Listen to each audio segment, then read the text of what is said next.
దాదాపుగా 2778 కోట్ల రూపాయలు ఈ మున్సిపాలిటీలకు ఇవ్వడం జరిగింది. ఒక్కొక్క దాని లెక్కలు కూడా ఈరోజు మన వాళ్ళు నాకు అందించారు. రామగుండానికి 586 కోట్లు ఇచ్చారు. ఉత్త కరీంనగర్కే 1489 కోట్ల రూపాయలు ఇవాళ కరీంనగర్ మున్సిపల్ కార్పొరేషన్కి ఇచ్చిండ్రు. ఇట్లా ఒక్కొక్కటిగా 2778 కోట్ల రూపాయలు ఇవాళ మనం ఇచ్చినాం. చొప్పదండికి కూడా మున్సిపాలిటీకి 50 కోట్ల రూపాయలు ఇవాళ ఇవ్వడం జరిగింది. రామగుండం కార్పొరేషన్కి ఇవాళ 512 కోట్లు ఇచ్చినాం. నేను ఎందుకు ఇవన్నీ లెక్కలు చెప్తున్నా అంటే ఇవన్నీ పనులు జరగాలి. పనులు జరగాలంటే మట్టికి పోయినా ఇంటోడే పోవాలని పెద్దలు చెప్పారు.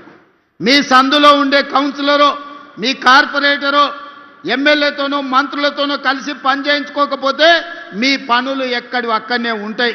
రేపు ఈ విడత కాదు, రెండో విడత ఏప్రిల్లో మళ్ళా ఇందిరమ్మ ఇండ్లు ఇచ్చేది ఉన్నది. పేదోళ్ళు ఇండ్లు కట్టుకోవాలంటే మీ కౌన్సిలర్ మంత్రి దగ్గరకు పోయి కూర్చొని ఇల్లు మంజూరు చేయించుకొని రావాలి. ఎమ్మెల్యేతోని పని చేయించుకోలేనోడు, మంత్రులతోని పని చేయించుకోలేనోడు ఇవాళ కష్టమవుతుంది అభివృద్ధికి. అందుకే డాక్టర్ సంజయ్ గారు జగిత్యాల మున్సిపాలిటీని అభివృద్ధి చేయాలని ఇవాళ కాగితాలు తీసుకొచ్చి ఇచ్చాడు. జగిత్యాల పట్టణంలో మెయిన్ రోడ్డును మొత్తం విస్తరిస్తామనేది ఈరోజు అడిగినరు. తప్పకుండా జగిత్యాల మున్సిపాలిటీలో రోడ్డును విస్తరించే పని చేస్తాం.